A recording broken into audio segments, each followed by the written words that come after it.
Je voudrais revenir sur 3 points que vous avez mis en avant dans votre rapport. Vous suggérez par exemple de prolonger le fonctionnement des centrales actuelles nucléaires à 60 ans à sécurité constante.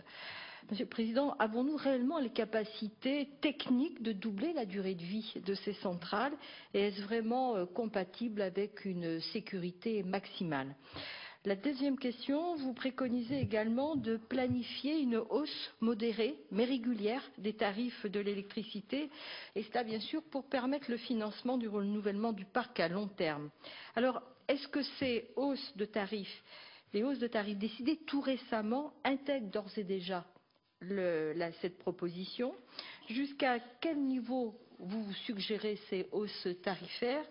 Et puis, ne croyez-vous pas qu'à force d'être régulières, ces hausses risquent de ne pas rester modérées très longtemps? Troisième point, vous proposez de lancer un programme national d'éducation à l'énergie et au métier de la filière énergie en milieu scolaire dès l'école primaire.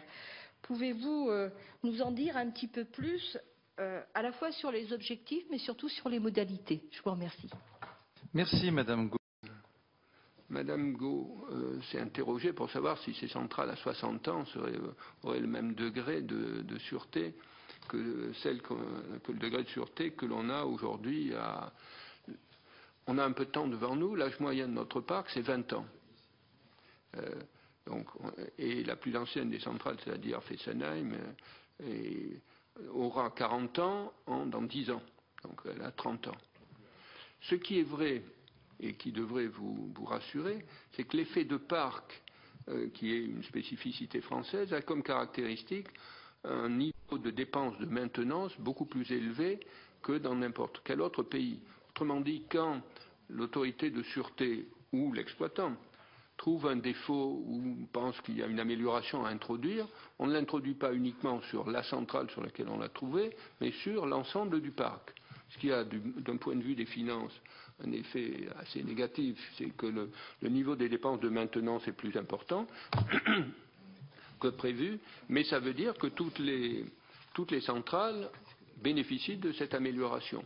Et ça rend plus facile la prolongation de la durée de vie, parce que je pense que le niveau de maintenance que l'on a dans le parc français est plus important, très sensiblement, que dans beaucoup d'autres pays. Donc je pense que l'autorité de sûreté aura moins de difficultés à le faire.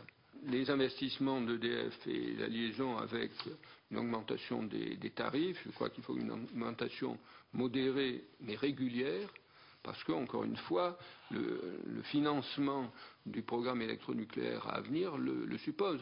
Et il y avait, mais je suis sûr que le président d'EDF vous a expliqué ça beaucoup mieux, beaucoup plus savamment que moi, il y avait quelques contradictions à avoir, à la fois ce financement qui était devant soi, à la fois le financement du renouvellement, même si il est différé dans le temps, ce qui est une bonne chose, le financement d'acquisition en Grande-Bretagne ou aux États-Unis, et en même temps, une partie du free cash flow d'EDF passait dans de la vente d'énergie à prix coûtant à un certain nombre de ses concurrents. Je pense qu'on ne peut pas vouloir tout et l'inverse.